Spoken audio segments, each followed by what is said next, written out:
Assalamualaikum warahmatullahi wabarakatuh. Alhamdulillahirrahmanirrahim wa bihi nasta'inu ala umuri dunia waddin wa ala alihi washabbihi ajmain. Iwan yang berbahagia, bulan ini, bulan Dzulhijjah merupakan bulan yang dimuliakan Allah. Dalam bulan ini banyak sekali peristiwa-peristiwa heroik dari baginda Nabi Ibrahim alaihissalam. Bulan ini, ya, sebentar lagi kita akan menghadapi Idul Adha. Ada yang mengatakan Idul Kurban. Bagi orang-orang yang mampu untuk melaksanakan ibadah haji, maka saat ini mereka sudah mulai memasuki kota Mekah untuk melaksanakan ibadah haji. Dan bagi orang-orang yang tidak diberikan kesempatan saat ini untuk pergi ke haji, maka bagi orang-orang yang mampu, dia masih memiliki kewajiban, yaitu melaksanakan kurban. Maka disebut juga dengan Idul Kurban. Peristiwa-peristiwa yang terjadi di bulan Dzulhijjah ini tidak bisa dilepaskan dari baginda Nabi Ibrahim alaihissalam. Bahkan diabadikan oleh Allah Subhanahu wa Ta'ala. Mengapa disebut dengan Idul Kurban? Karena diwajibkan, disyariatkannya kurban pada bulan ini. Dan kurban sebagaimana kita lakukan setiap tahun memiliki, ya, hikmah baik yang tersirat ataupun yang tersurat. Dalam sejarah dikatakan baginda Nabi Ibrahim ini memiliki gelar disebut dengan Khalilullah, hamba yang sangat disayangi oleh Allah. Sampai-sampai para malaikat pun protes, bertanya kepada Allah, "Wahai Allah, kenapa engkau menjadikan Ibrahim sebagai Khalilullah, padahal dia disibukkan dengan kekayaannya, disibukkan dengan keluarganya?" Apa kata jawaban Allah waktu itu? Allah menjawab, "Melihat Ibrahim jangan dilihat secara dohirnya saja, tapi lihatlah apa yang ada di dalam kalbunya, dilihat dari kebaktiannya kepadaku," kata Allah. Mengapa malaikat waktu itu protes? Karena Ibrahim waktu itu seorang miliarder. Dalam sejarah disebutkan dia memiliki hampir 12.000 hewan ternak yang terdiri dari domba, sapi, bahkan lebih dari 100 unta yang dia miliki. Coba bayangkan kalau sapi saja 100, kalau satu sapinya 50 juta, sudah berapa ratus juta. Dia seorang yang kaya raya waktu itu. Maka pantas diprotes oleh malaikat. Loh, orang yang kaya raya ngumpul-ngumpul harta disebut dengan Khalilullah.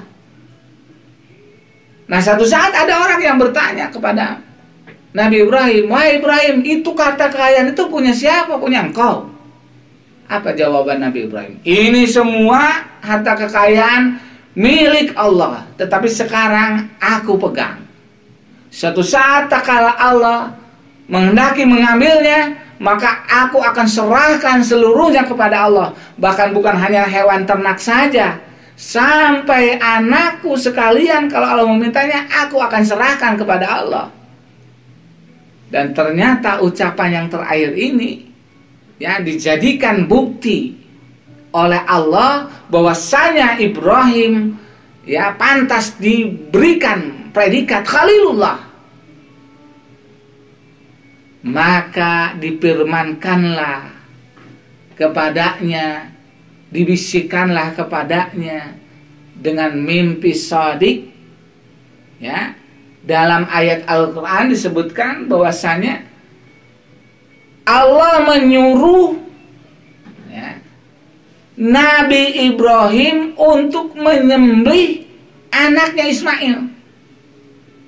Padahal Iwan yang berbahagia, Ismail ini anak yang sangat ditunggu-tunggu, dirindukannya. Sudah berpuluh-puluh tahun Nabi Ibrahim, ya, berkeluarga tetapi tidak diberikan keturunan. Akhirnya dia memperistri Siti Hajar. Dari Siti Hajar lah baru mendapatkan Ismail. Begitu dapat Dan anak itu lagi lucu-lucunya, umurnya sekitar 7 tahun, sedang menjadi kembang buruan, begitu cerdasnya, begitu tampannya, oleh Allah disuruh untuk disembelih. Maka ketika sudah mendapatkan wahyu itu, Nabi Ibrahim pun bertanya kepada Ismail yang anaknya, "Ya bunayya inni ara bil manam inni atbauka fandur mada tara." Wahai anakku, tadi malam aku bermimpi aku disuruh oleh Allah menyembelihmu, bagaimana pendapatmu? Apa jawaban anaknya yang begitu solehnya? Nabi Ismail hanya mengatakan, "Ya abatib alma tu'maru satajiduni insyaallah minas sabirin."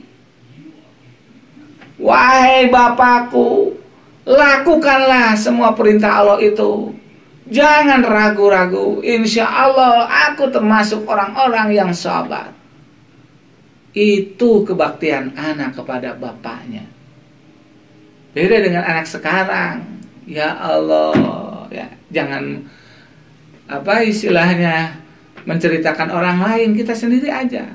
Disuruh membawa wadah disuruh beli terasi disuruh nyapu akhirnya jadi bangke. Nabi Ismail disuruh disembelih, bahkan menyuruhnya memperkuat kepada bapaknya. Ib'al, kerjakanlah bapakku, insya Allah aku termasuk orang-orang sabar. Ya? Dan Ibrahim sudah kadung, sudah mempunyai tekad, kalaupun anaknya sendiri dipinta oleh Allah akan aku korbankan, maka dengan ucapan Bismillah,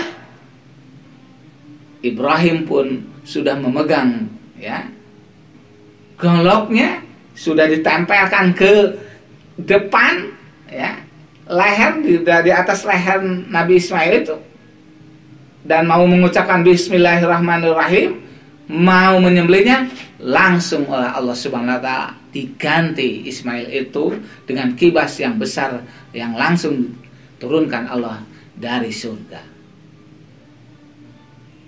Nah, iwan yang berbahagia, ternyata ini hanya ujian sejauh mana betul-betul etikat ucapan Nabi Ibrahim itu. Dan ini sudah dibuktikan bahwa Ibrahim itu begitu kuat pengorbanannya kepada Allah. Nah, apa hikmah di sebalik itu? Nah, kita sekarang ini disyariatkan untuk berkurban bagi yang mampu. Nah, sekarang kalau bagi orang yang tidak mampu untuk berkurban dengan domba sekalipun, ada hal yang prinsip dalam hidup ini, agar kita termasuk orang-orang sabar, orang-orang soleh, golongan para anbiya, aulia Allah, yaitu kita masih diwajibkan untuk menyembelih sifat-sifat kebinatangan yang ada di dalam diri ini. Mengapa? Kan kita manusia.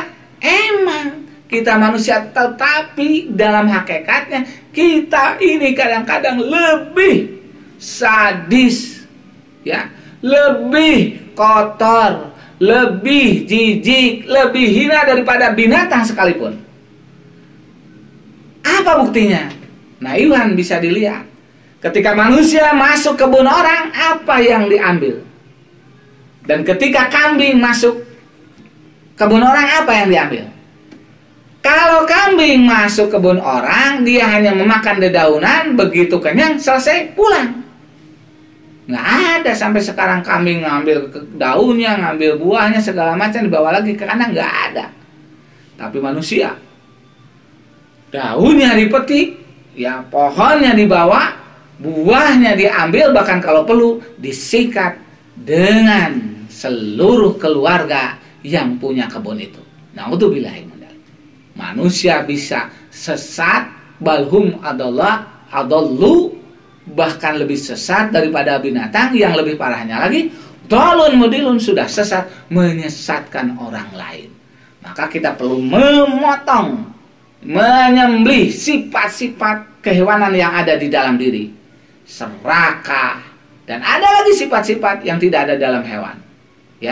iri, dengki, ya, bohong, merepet jahe, dan berbagai macam sifat-sifat jelek.